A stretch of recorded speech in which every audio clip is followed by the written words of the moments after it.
Здравствуйте! В эфире информационный выпуск Амшикшара. И сегодня в выпуске.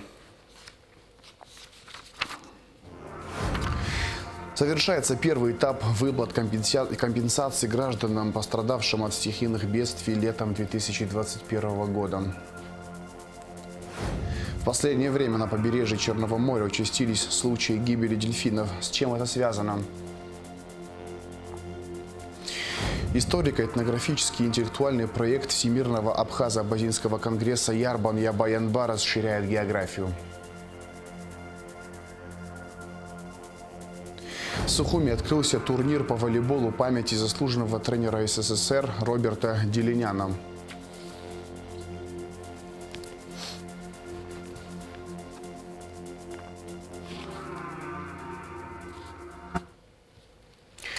Президент Абхазии Аслан Бжаня принял председателя комитета Госдумы по обороне Андрея Картополова и члена Думского комитета Олега Колесникова, которые приехали в республику с рабочим визитом.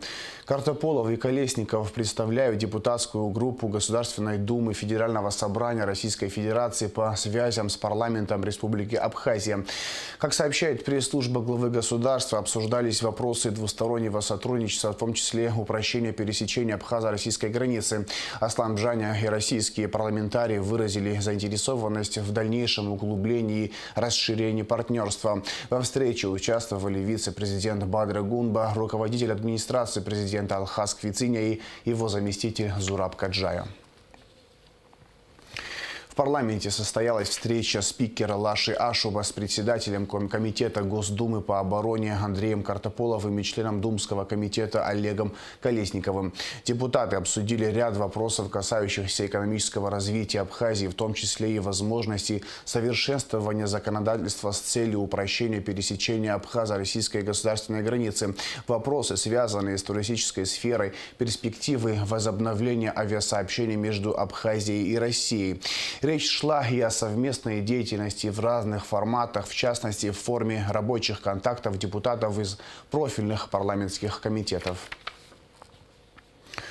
МИД Абхазии запретил реализацию одного из проектов международной неправительственной организации «Движение против голода» – совершенствование местного управления с помощью инклюзивных подходов в области развития. Такое решение принято на основании выявленных фактов несоответствия поданных данных о проекте с реализуемыми в его рамках мероприятиями. Речь идет о части проекта, предусматривающего вовлечение представителей молодежи из Абхазии и Грузии в так называемый межкультурный диалог путем проведения совместных тренингов и семинаров в Молдавии, Австрии и Армении. По мнению МИД Абхазии и СГБ, такого рода инициативы носят исключительно политический характер и направлены на продвижение целей и задач, декларируемых правительством Грузии в опубликованных официальных программах в отношении Республики Абхазия. МИД Абхазии будет и впредь пресекать попытки реализации проектов, нацеленных на продвижение политики Грузии в отношении Республики Абхазия, отраженной в грузинских стратегических документах и программах развития. Утром 13 мая в жилом массиве Гумыста в Сухуми загорелась трехкомнатная квартира, сообщает пресс-служба МЧС. На место выехали 2 пожарных расчета. В результате происшествия выгорела 1 комната. Никто из жильцов не пострадал. Завершается первый этап выплат компенсации гражданам, пострадавшим от стихийных бедствий летом 2021 года. Ущерб, нанесенный стихией, составил 284 миллиона рублей, из которых на 109 миллионов рублей нанесен ущерб домовладением граждан. Сроки и предельный объем оказания материальной помощи определены Кабмином. Тему продолжит Гугуца Варданя. Вот эта с виду безобидная речка в городе Гудаута называется Ацлагарка. Периодически она подтапливает жителей улицы Киарас. Однако такого потопа, как случился летом прошлого года, не было никогда, говорят местные жители. Было 3 часа ночи, когда стремительные потоки воды вместе с грязью вошли в дом, рассказывает Рита Айба. Всю ее семью, которая только что тяжело переболела COVID-19, заставила сделать первые шаги страшное наводнение. Ведь вода практически залила 1-й этаж и поднималась все выше. Нужно было подняться на 2-й этаж дома, чтобы не утонуть. Самая настоящая стихия, которая, ну, за мою бытность я первый раз такое видела. То есть, если речка наша поднималась из русла, на этот раз это было, наверное, похоже на грязевая волна. Волна, можно сказать, вот эта волна, которая затопила всю нашу территорию. Это было так быстро, молниеносно, что мы еле успели сами подняться на второй этаж. А на утро грязь, разваливающиеся стены и полностью испорченная бытовая техника и мебель. Пострадали все жители улицы. Сейчас они понемногу делают ремонт, но оправиться от последствий стихии очень сложно. Конечно, мы ничего не могли вынести. Об этом даже и речи не могло быть. Настало утро, спускаешься, а тут страшно. Ну, наверное, вам уже показывали по видео. Это страшная грязь, которая у нас... Мы бы сами, конечно, не справились бы. Нам прислали машины пожарные, вот эту грязь смывали. Ну, скажем так, и по сей день мы смываем эту грязь. Все были очень тяжелые, разом всей семьей заболели. Спасибо Богу, что мы живы. И тут вторая волна – это наводнение. Это, конечно, страшно. Выжили, даже и от этого мы вышли. Компенсацию, конечно, ждали, мы его получили. Силами МЧС тогда были эвакуированы люди и проведены работы по расчистке домов от ила. Капитально речку Азлагарку чистили 10 лет тому назад. И, возможно, все бы ничего, если бы в воду не бросали мусор. Лет 10 тому назад, наверное, нашу речку чистили капитально, тщательно. То есть так углубили, расширили по возможности. Государство, конечно, все это сделали. Спасибо им на то время. Но потом наш народ, вы знаете, как мы плохо себя ведем. Все, наверное. Ну, не все, может, частично. Речка наша засоряется постоянно. И она, конечно, сужается. И русло, видимо, не успевает выпустить эту воду куда нужно. И она потом расползается по территории. Сейчас ведутся работы по очистке реки. Обработано уже 1200 метров вручную было обработано, было почищено. Этот день с утра до самого почти 2-3 дня и пожарные машины работали, МЧС, все работали, вот, ну, чем могли, тем помогали. Вот самое главное, еще раз говорю, что нет человеческих жертв. Это не единственная река, которая в то лето вышла из своих берегов в городе Гудаута. Вот эта речка называется Кистрик. И она тоже в непогоду выходит из берегов и нуждается в очистке. Как нам рассказали, здесь протекает 3 канала реки. 2 из них закрыты вот такими бетонными плитами. Чтобы провести расчистку, сотрудникам администрации города Гудаута пришлось убрать плиты и проводить работы вручную. 3 колодца, ну, вот, проходят, вот, и потом она выходит вот туда, в море. Да, в море туда входят, вот 3 колодца. И эти, как говорится, 3 канала, которые были, вообще уже, я вам говорю, я не знаю, какого года, когда почистили, точно ничего не могу сказать. Техникой хотели зайти, не получилось абсолютно. Потом пришлось 2-3 вот этих колодца вытаскивать, квадраты, и положить, и потом вручную лопатами, там тачка, погрузили, в одном месте собрали, потом экскаватором, а оттуда вот. Почти около месяца работали. Пострадали и жители района Замостянки, отвод реки Гудоу. Стихия нанесла урон и жителям села Хипста. Там также река затопила немало домовладений. Больше всего пострадали от стихии в июле-августе 2021 года Гудаутский и Сухумский районы. Комиссии по предупреждению и ликвидации последствий стихийных бедствий при Кабмине был оценен ущерб. Он составил 284 миллиона рублей, из которых на 109 миллионов рублей ущерб нанесен домовладениям граждан. В рамках реализации решения президента Аслана Абжани правительство разработало механизм, который предусматривает поэтапную выплату материальной помощи за счет средств республиканского бюджета. Общее количество получателей материальной поддержки по всей стране составляет 664 человека. 13 мая из 664 граждан сегодня лицевые счета открыли 616 человек, на которые зачислены средства в объеме 54 миллиона 800 тысяч рублей. Средства направляются Министерством финансов за счет средств республиканского бюджета на оказание мер поддержки в районы нашей страны, и после этого Управление финансов районов и города Сухум направляют эти деньги на открытые лицевые счета. В Ачимчирском и у нас в Гулерибском районе получатели полностью обеспечены финансированием. Что значит полностью? Это и первый, и второй этап. Остались у нас город Сухум, Гудаутский район и Сухумский район. Как только все наши граждане откроют, имеющие право получать такую помощь, откроют лицевые счета, разумеется, на них будут зачисляться средства. В этой связи я тоже хочу обратиться. Те, кто имеет право на получение помощи, чтобы обращались в соответствующие кредитные учреждения и открывали счета, чтобы мы могли спокойно переводить на них средства. Первый этап по выплатам компенсации пострадавшим от стихии идет к завершению. Гугут Савардания, Раму Камкия, Абхазское телевидение. В последнее время на побережье Черного моря участились случаи гибели дельфинов. Жители и гости республики обеспокоены этим фактом и задаются вопросом, с чем это связано. Наша съемочная группа пообщалась с экологами, чтобы выяснить причину происходящего. Репортажи Смогуланзе.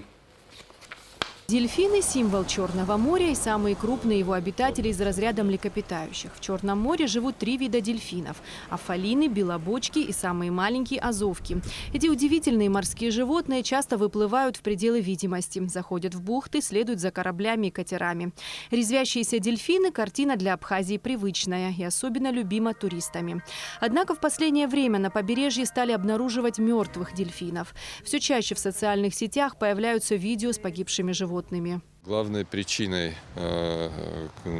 которая приводит к гибели дельфинов, на протяжении многих лет, конечно, является хозяйственная деятельность человека. И в первую очередь это связано с рыболовством. И большая часть дельфинов обычно погибает в сетях. Но в последнее время мы с вами наблюдаем заметное увеличение смертности. Дельфин – это млекопитающее. Оно через каждые несколько минут вынуждено подниматься на поверхность и дышать атмосферным воздухом. И если оно запутывается в сетях, соответственно, оно не может подняться, и через 10-15 минут оно там задыхается. И в первую очередь это касается щенков. Они очень маленькие, и очень легко им запутаться в сетях. У них не хватает сил разорвать и выйти из них, особенно когда это касается этих дешевых лесочных сетей. Высокая смертность среди дельфинов обычно фиксируется в холодное время года. Тогда животные чаще заражаются инфекционными и паразитарными болезнями, но на этот раз погибших значительно больше. Это свидетельствует о том, что в популяции циркулирует некая инфекция, предполагают специалисты. Инфицированные дельфины оказываются ослабленными, и они чаще всего могут оказаться в сетях, потому что в сетях рыба – это более доступная еда, более доступная пища, поэтому они могут стремиться туда и оказываться, на фоне общего ослабления, инфекции, оказаться более подверженными воздействию, этого фактора. А эти видео с побережья Сочи и Анапы. Такой высокой смертности китообразных не наблюдалось 4 года, говорят специалисты Центра спасения дельфинов Краснодарского края. Среди возможных причин гибели называют инфекцию и некорректное обращение рыбаков, в сети которых попадают дельфины. Общение с коллегами из институтов Российской Федерации мы видим, что ситуация с азовками наблюдается практически по всему и Азовскому побережью, и Крымскому побережью, и Кавказскому. Подобная ситуация имеет место и на турецком побережье. Здесь, скорее всего, имеет место инвазия. Точные причины смертности дельфинов пока не установлены. Как отметил Роман Дбар, для этого по каждому факту гибели необходимо собирать фактический материал. И, конечно же, главное – строго контролировать условия использования рыболовецких сетей. С одной стороны, надо проводить необходимую работу, связанную с фиксацией. Это даст возможность ввести базу данных и знать, какое количество, какие виды, от каких воздействия они умерли.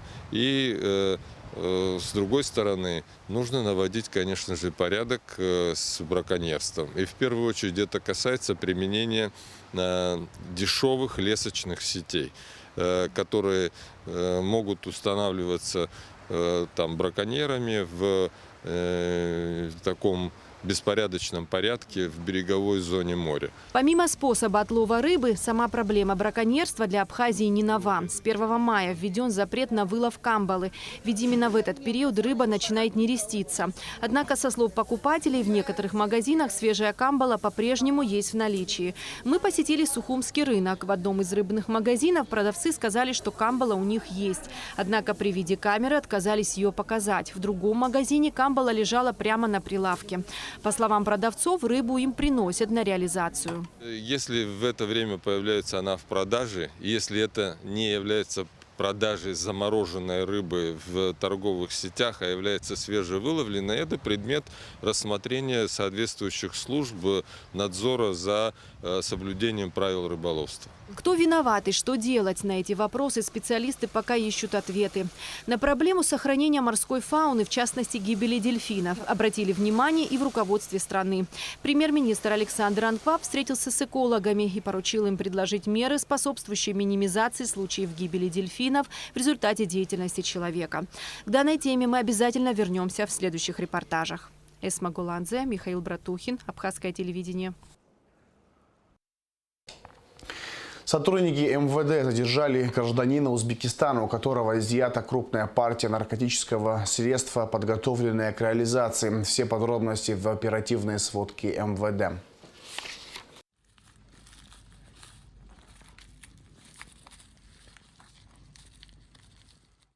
В производстве Следственного отдела Управления внутренних дел по городу Сухум находится уголовное дело по подозрению гражданина Республики Узбекистан Юсупджонова Акмалджон Ахмаджон Угли по факту незаконного приобретения, хранения с целью сбыта наркотического средства метадон в особо крупном размере. 9 мая 2022 года в городе Сухум в ходе реализации оперативной информации сотрудниками отдела уголовного розыска Управления внутренних дел по городу Сухум по улице Кабардинская был задержан гражданин Республики Узбекистан Юсупджонов Акмалджон Ахмаджон Угли и доставлен в указанное управление милиции для проведения оперативных мероприятий. Обратите внимание, пожалуйста. Черный полиэтиленовый пакет, который был сверху скотчем прозрачным обертан. Подойдите, пожалуйста, понятые, вы тоже подойдите. Что лежит в данном свертке? Наркотик. В ходе производства личного досмотра у гражданина Юсупджонова было обнаружено и изъято 196 заизолированных свертков.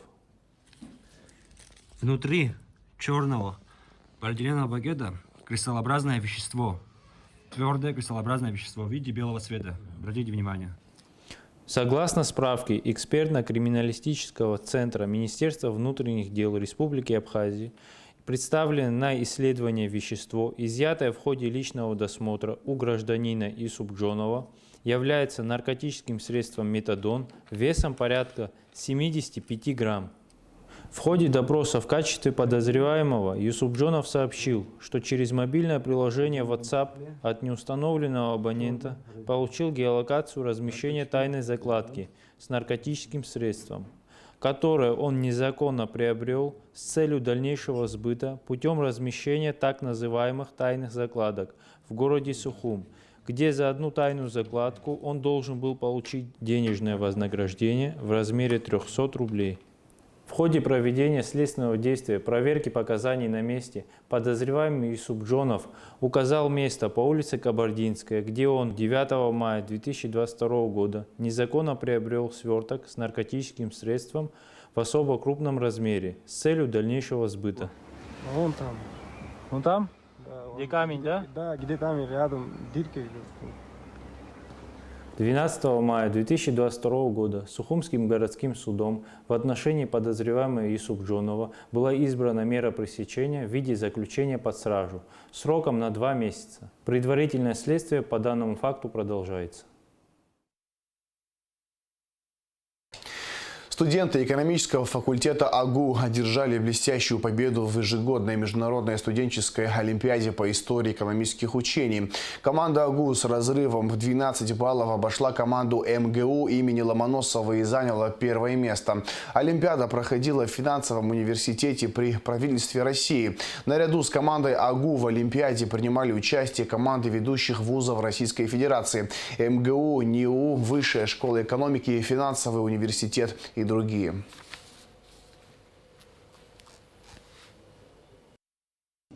Дорогие друзья, мы готовы чествовать команду, которая сегодня блистательную победу одержала и заняла первое место. С количеством баллов, колоссальным отрывом 38, мы приглашаем команду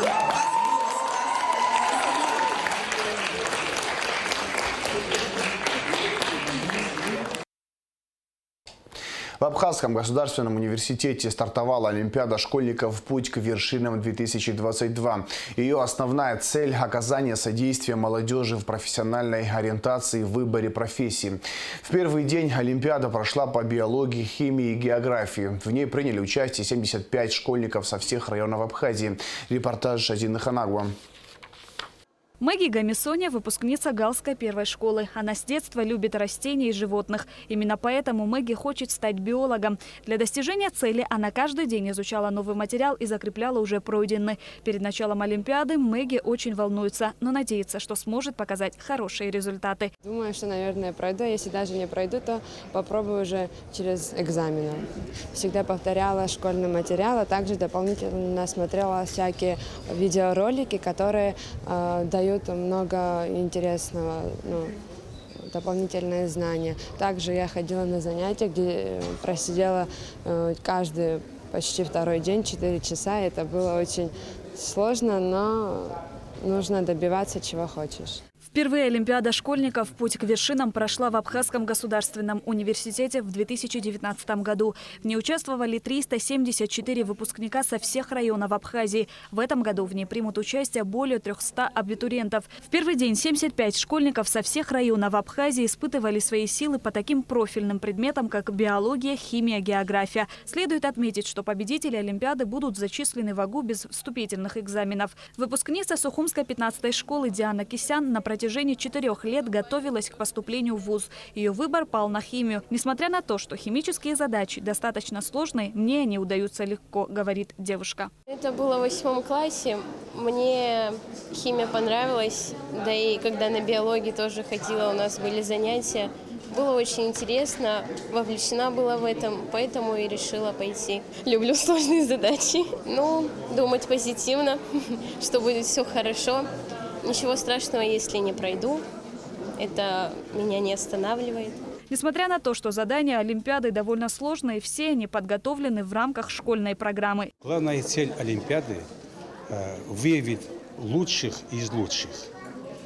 Дело в том, что победители Олимпиады будут рекомендованы для поступления в университет без экзаменов. И еще, что главное, и есть места, бюджетные места. Победители будут зачислены в университет на бюджетные места. В день Олимпиады любой абитуриент может прийти в 10 часов и зарегистрироваться, и пойти на испытания. Олимпиада школьников «Путь к вершинам-2022» по всем специальностям будет проходить до 15 мая. Шазина Ханагуа, Алексей Баструков, Абхазское телевидение. В музее боевой славы имени Владислава Арзенба прошел брейн-ринг, посвященный памяти первого президента Абхазии. В нем приняли участие ученики 14 и 15 средних школ. По словам директора музея Героя Абхазии Мзии Бея, главная цель мероприятия – сохранение и передача исторической памяти подрастающим поколениям. Все вопросы викторины касались биографии и деятельности Владислава Арзенба. По итогам обе команды получили в награду медали, кубки, грамоты и экземпляры книги Владислава Григорьевича «Моя жизнь воспоминаниям». Абхазский народ не ошибся в выборе своего предводителя и вправе называть своего лидера божественный Владислав Григорьевич Арзенба. Главное его отличие от других выдающихся личностей в нашей истории в том, что он спаситель. Владислав Арзенба пришел к нам, когда народ стоял на краю гибели. Имя Владислава Арзенба, как мы знаем, конечно, занимает первое место здесь, на этом пантеоне. Во-первых, конечно же, все мы должны не просто помнить, но и чтить память этого великого человека. И на самом деле спасибо вам, вашим руководителям, вашим наставникам, вашим учителям за очень высокий уровень подготовки. Сразу видно, когда люди готовятся не просто для галочки, а именно с душой. Вот, я думаю, что наша жюри сегодня именно это и увидела. Историко-этнографический интеллектуальный проект Всемирного Абхазо-Абазинского конгресса Ярбан-Ябаянба расширяет географию. Помимо команды из Абхазии к участию в игре приглашаются молодые люди из Кабардино-Балкарии, команды московской абхазской диаспоры и Карачаево-Черкесии. В офисе ВАК прошла онлайн-видеоконференция с победителями отборочной игры в КЧР и организаторами проекта. Все подробности в репортаже Сарии Кварасхели. В 2021 году в рамках деятельности Всемирного Абхазо-Абазинского конгресса был реализован историко-этнографический интеллектуальный проект «Ярбан-Яба-Янба». Совершенно новый формат интеллектуальной игры со своей логикой построения, тематических раундов и особенностями. А в этом году запланировано расширение географии проекта «Ярбан-Яба-Янба». Помимо команды из Абхазии к участию в игре приглашаются молодые люди из Кабардино-Балкарии, команды московской абхазской диаспоры и Карачаево-Черкесии. В КЧР силами сотрудников Международного объединения содействия развитию абхазо-абазинского этноса «Алашера» уже прошла отборочная игра, победители которой начнут подготовку для участия в совместной игре «Ярбан-Яба-Янба» в Абхазии. В офисе Всемирного Абхазо-Абазинского конгресса прошла онлайн-видеоконференция с участниками прошедшей игры. Мы знаем, что вы собрали 4 команды, и все прошло очень хорошо. Мы хотим обменяться впечатлениями. Прошедшая игра всем очень понравилась. Многие даже у меня спрашивали потом, вот, будет ли продолжение этой игры, где она будет, когда. Вот. Многие интересовались, так что спасибо вам за такой формат. Нам очень понравилось, и я надеюсь, что это будет в дальнейшем доброй традицией, которую мы будем проводить ежегодно. В отборочной игре участвовали студенты вузов и средних специальных учебных заведений КЧР. Интеллектуальная игра без границ собрала уроженцев разных аулов. Как и остальные абхазы, садзы называли себя Апсуа. И свою страну Апсны. А по какому принципу вы отберете ту команду, которая приедет на финал? По методу смотрящего человека. У нас были смотрящие ребята, которые следили внимательно за игрой, за прохождением вообще игры в целом, и таким образом каждый сделал свои выводы по тому, как отвечали участники команды. И у журналистов была возможность задать вопросы участникам игры. Как победители отборочного тура восприняли, что вот финал Ярбан-Яба-Янба пройдет в Абхазии? Наверное, многие впервые приедут в Абхазию, да? Вот как они это все восприняли? Расскажите, пожалуйста. Да. Для многих, я не буду скрывать, возможно, чуточку это даже послужило некой мотивацией для того, чтобы поучаствовать в игре, познакомиться с братьями из Абхазии, побывать в таком месте. Вот ребята могут поделиться впечатлениями. Я очень рада, что я участвовала в этой интеллектуальной игре, так как это была отличная возможность получше узнать свой народ. Признаюсь честно, что не все то, что я узнала на этой игре, я знала до этого. В онлайн-конференции приняла участие и команда Абхазии. Молодежный совет ВАК собрал молодых людей и студентов АГУ для участия в интеллектуальной игре, которые проявят свои знания впервые. Анзор Арюта – репатриант. Его семья приехала из Сирии более 8 лет назад. Сегодня он сотрудник МККК. Стать маленькой частью большого проекта для меня очень ответственно, говорит Анзор. Спасибо вам. Мне кажется, гордиться нужно мне за то, что у меня есть возможность принять участие в данной игре, познакомиться с вами, также познакомиться с ребятами и участвовать в жизни и развитии братских отношений со всеми нашими братскими народами. Тенгиз Отерба, студент второго курса АГУ, факультет международные отношения. И Тенгиз новичок в формате интеллектуальных игр. Игра для нас – это уникальная возможность проявить свои навыки. И все ребята, которые участвуют, они все очень активны. И мы хотим как можно больше показывать себя, за что мы благодарны Всемирно-Абхазо-Абазинскому конгрессу за возможность участвовать в подобном мероприятии. На протяжении 2 месяцев абхазскую, пока еще без названия, команду активно готовит к игре член молодежного совета ВААК Алиса Пачалия. Мы связались с активистами Абхазского государственного университета и попросили их предоставить список умненьких, активных ребят, которые интересуются историей, кому был бы интересен формат игры. Нам дали определенный список, каждого из участников мы обзвонили, и уже в зависимости от их возможностей каждый согласился. А данный формат игры, он включает в себя и спортивные ЧГК, и квиз, и викторины, и на базе этих методов я составляю для них вопросы и учу их определять, какую лучший метод использовать взятия вопроса и понять саму логику игры. ВААК ищет новые каналы коммуникации с прогрессивной молодежью братских республик, чтобы укрепить связи родственных народов, адыгов, кабардинцев, абазинов и абхазов, говорит автор Ярбан Ябаянба Гета Ардзенба. По ее мнению, проект, объединяющий образованную мыслящую молодежь посредством легкой игровой подачи, послужит мотивацией участников к получению новых знаний. Команда, которая будет представлять Абхазию на игре Ярбан Ябаянба, будет состоять из молодых, но хорошо подготовленных ребят. Мы уверены, что ребята будут погружены в тематику: этнография, история, знание нардского эпоса, языкознание, лингвистические вопросы предстоят в этом сезоне игры. Мы уверены, что ребята хорошо выступят, мы надеемся на это, для этого они много занимаются, то есть их возраст не будет тем фактором, который помешает им представить Абхазию на игре достойно. Вопросы к игре Ярбан Ябаянба будут составлены учеными-специалистами, такими как Руслан Гожба, Марьяна Кармова, Гудис Мамацев, Павел Салахян и Вячеслав Чирикба. А в июле этого года состоится вторая игра серии Ярбан Ябаянба, которая, по мнению организаторов, привлечет еще больше внимания общественности и молодежи, как внутри Абхазии, так и за ее пределами. Сария Кварацхеля, Рамо Камкия, Абхазское телевидение. В Сухуми открылся турнир по волейболу памяти заслуженного тренера СССР, заслуженного работника физкультуры и спорта Абхазской АССР Роберта Дилиняна, приуроченный к 95-летию со дня его рождения. Торжественную церемонию открытия турнира, которая прошла в Республиканской детско-юношеской спортивной школе игр в парке Курченко, посетил президент Аслан Бжаня. В церемонии также принял участие воспитанник Роберта Дилиняна, олимпийский чемпион Владимир Дорохов.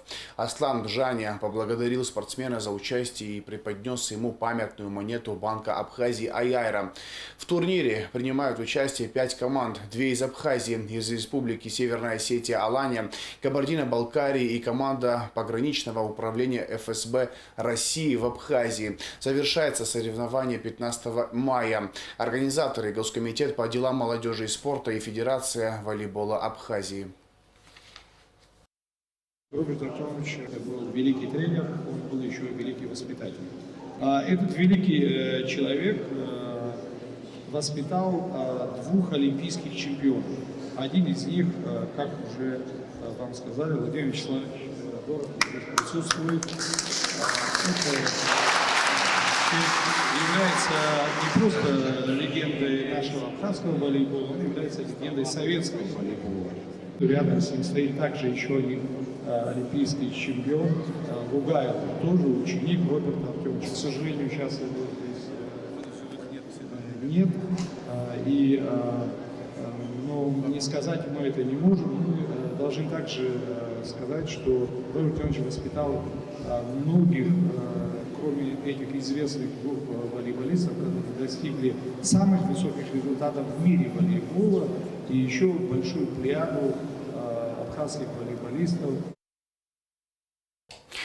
Эксклюзивное интервью олимпийского чемпиона Владимира Дорохова смотрите после выпуска новостей. Кабардино-Балкарии на Нальчикском ипподроме прошел турнир, посвященный памяти героя Абхазии, кавалер ордена Ахтсапша первой степени государственного и военного деятеля Султана Сасналиева. Победителем традиционной скачки на 1200 метров стала лошадь Надара Цишба Радеда. Таким образом, Надар Цишба стал обладателем главного приза соревнований – Кубка Пробный. В субботу, 14 мая, по Гудаутскому городскому избирательному округу номер 18 состоятся повторные выборы депутатов Народного собрания парламента Абхазии. По данному округу баллотируются Леонид Лакирбай и Беслан Таркил. Избирательные участки будут открыты для голосования с 8 утра до 8 часов вечера. Военным пенсионерам Министерства обороны Абхазии, получающим военную пенсию, необходимо пройти перерегистрацию, которая будет проходить с 18 по 20 мая в Республиканском военном комиссариате.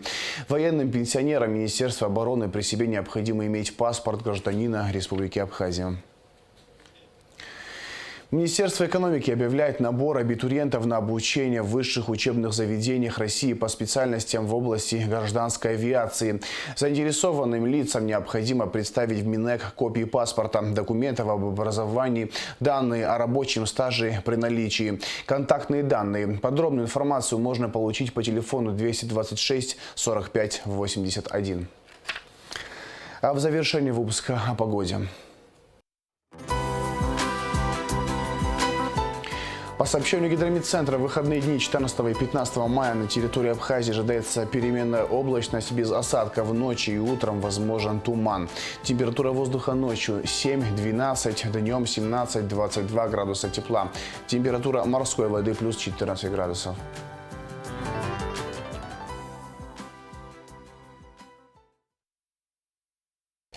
На этом информационный выпуск Амшевшара подошел к концу. Всего хорошего. До свидания.